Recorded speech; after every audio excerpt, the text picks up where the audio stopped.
Daniel chapter 5, Belshazzar's feast. King Belshazzar held a great feast for 1,000 of his nobles and drink wine in their presence. Under the influence of the wine, Belshazzar gave orders to bring in the gold and silver vessels that his predecessor Nebuchadnezzar had taken from the temple in Jerusalem, so that the king and his nobles, wives and concubines could drink from them. So they brought in the gold vessels that had been taken from the temple, the house of God in Jerusalem, and the king and his nobles, wives and concubines drank from them. They drank the wine and praised their gods made of gold and silver, bronze, iron, wood, and stone. The handwriting on the wall. At that moment, the fingers of a man's hand appeared and began writing on the plaster of the king's palace wall next to the lampstand. As the king watched the hand that was writing, his face turned pale, and his thoughts so terrified him that his hip joints shook and his knees knocked together. The king called out to bring in the mediums, Chaldeans, and astrologers.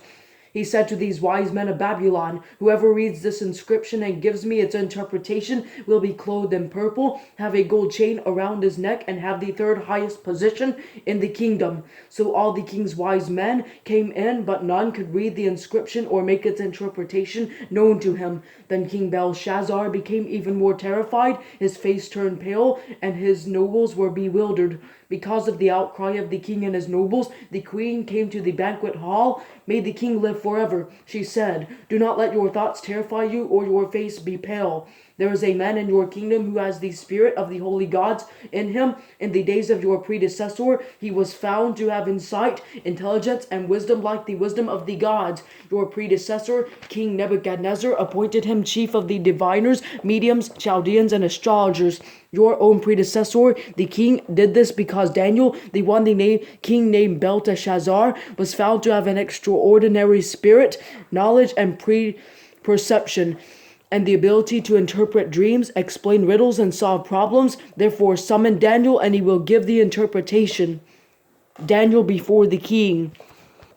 Then Daniel was brought before the king. The king said to him, "Are you Daniel, one of the Judean exiles that my predecessor, the king, brought from Judah? I have heard that you have the spirit of the gods in you, and that you have insight, intelligence, and extraordinary wisdom. Now the wise men and mediums were brought before me to read this inscription and make its interpretation known to me, but they could not give its interpretation. However, I have heard about you that you can give interpretations and solve problems. Therefore, if you can read this inscription and give me its interpretation, you will be clothed in purple, have a gold chain around your neck, and have the third highest position in the kingdom." Then Daniel answered the king, "You may keep your gifts and give your rewards to someone else. However, I will read the inscription for the king and make the interpretation known to him. Your Majesty, the Most High God gave sovereignty, greatness, glory, and majesty to the greatness he gave him. All peoples, nations, and languages were terrified and fearful of him. He killed anyone he wanted and kept alive anyone he wanted. He exalted anyone he wanted and humbled anyone he wanted. But when his heart was exalted and his spirit became arrogant, he was deposed from his royal throne, and his glory was taken from him. He was driven away from people. His mind was like an animal's. He lived with the wild donkeys. He was fed grass like cattle, and his body was drenched with dew from the sky, until he acknowledged that the Most High God is ruler over the kingdom of men and sets anyone he wants over it.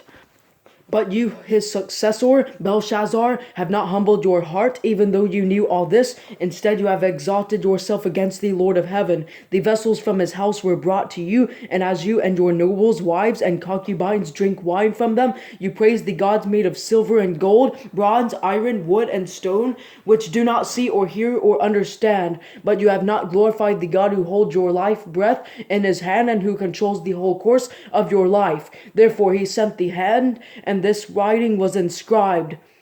The inscription's interpretation. This is the writing that was inscribed. Mean, Tekel, Parson. This is the interpretation of the message. Mene means that God has numbered the days of your kingdom and brought it to an end. Tekel means that you have been weighed in the balance and found deficient.